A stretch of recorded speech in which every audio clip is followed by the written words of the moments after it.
A Tale of Heroism, the unseen hero. As dawn breaks, the first rays of light glimmer over the horizon of Vendara, an alien world bathed in the eerie glow of its twin suns. The planet is under siege. Human forces, in a desperate bid to reclaim the critical outpost from a hostile alien species, amidst the chaos of artillery fire and the ominous hum of dropships piercing the sky, Private Bick Rocker, a young soldier with an unwavering resolve, is dropped into the thick of battle. His unit, tasked with a crucial flanking maneuver, is ambushed. Explosions rock the ground, throwing soldiers into disarray. As smoke and debris cloud the air, Bick witnesses a nearby explosion decimate a segment of a dropship, gruesome, with soldiers caught under twisted metal and the cries of the wounded filling the air. Bick's training kicks in as he methodically assesses the situation, his heart racing, but his hands steady. First, he rushes to Sergeant Alara, trapped under a fallen beam. Exhibiting extraordinary strength, Bick lifts the heavy debris, freeing her. Despite her severe injuries, Alara manages a weak smile of gratitude as Bick administers first aid before hoisting her onto his back. Next, he sprints to Private Jensen, who is bleeding out from a shrapnel wound. Calm under pressure, Bick applies a tourniquet, staunching the bleeding, and drags Jensen to relative safety. With each soldier he saves, Bick's legend grows among the ranks for his humanity amid the horrors of war. As Bick secures the last of his wounded comrades onto the evac shuttle, he barely catches his breath before the craft's doors close, shielding them from the ongoing conflict. His face smeared with dirt and blood, but his eyes remain ever vigilant, scanning the horizon.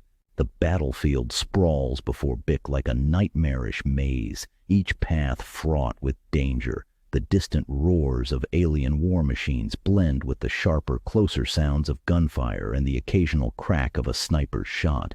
Bick's breath's heavy. He spots a group of injured troops. He rushes to their aid.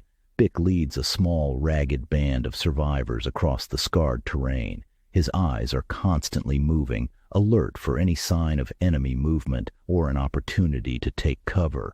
The landscape is littered with the debris of a war still being written, burnt-out vehicles, shattered weaponry, and the craters of recent bombardments. As they navigate a particularly treacherous stretch, a sudden burst of enemy fire pins them down behind a crumbling wall.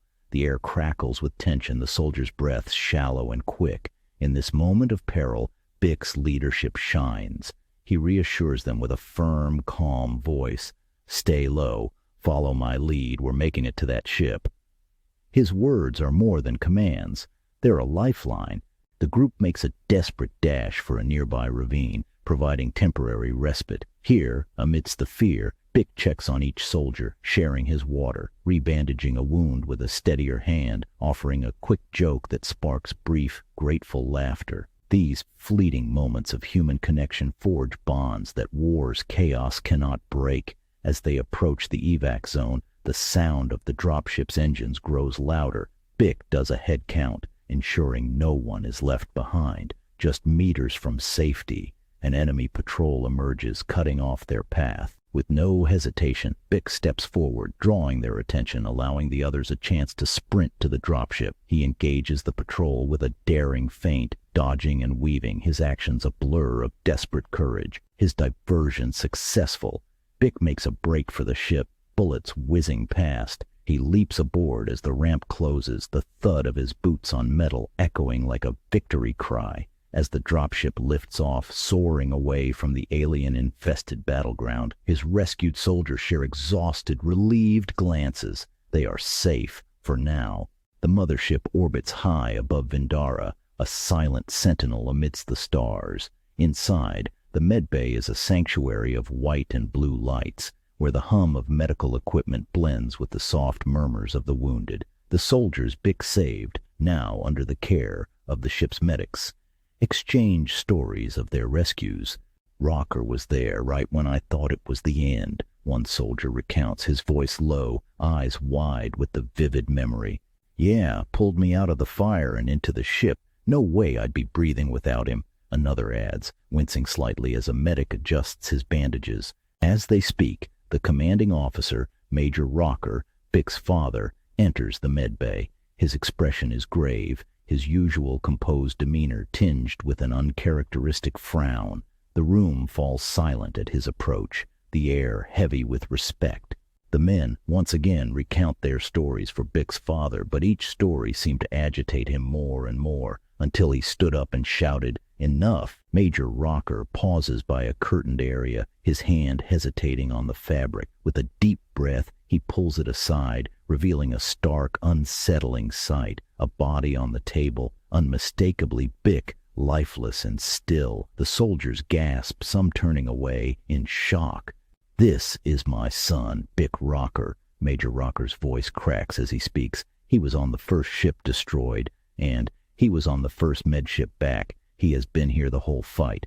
He activates a holo screen, showing the dropship's final moments. The footage is clear, the ship taking a direct hit, a fireball in the sky, no chance for survivors. The stark finality of the video clashes with the soldier's memories. "He was dead on retrieval, I was informed," Major Rocker explains.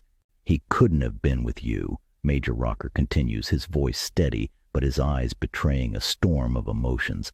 "I don't know what you saw or who you think saved you, but it wasn't my boy." Confusion and disbelief ripple through the room. One soldier shakes his head, stubborn defiance in his voice. "No, sir, it was Bick. I was stationed with him for the last year." "No mistaking it, sir." Major Rocker's face softens, a father's grief merging with the commander's resolve. "I sealed the hatch of that dropship myself and saw it fall. Whatever you experienced out there, I wish it was him, but it's not possible."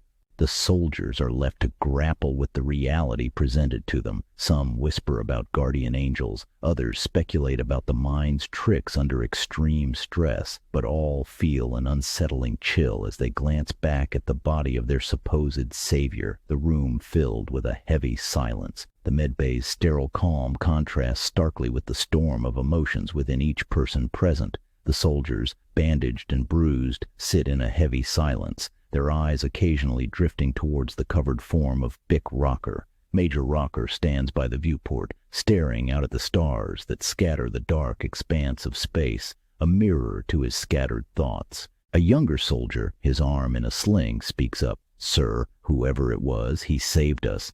Bick or someone else, it felt real, like someone was watching over us." Another adds, "Maybe it's something we aren't meant to understand, sir, but it changed us."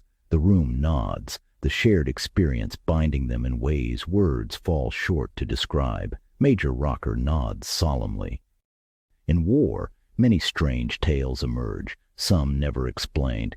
This will be one of those stories, a tale for others to ponder in the years to come.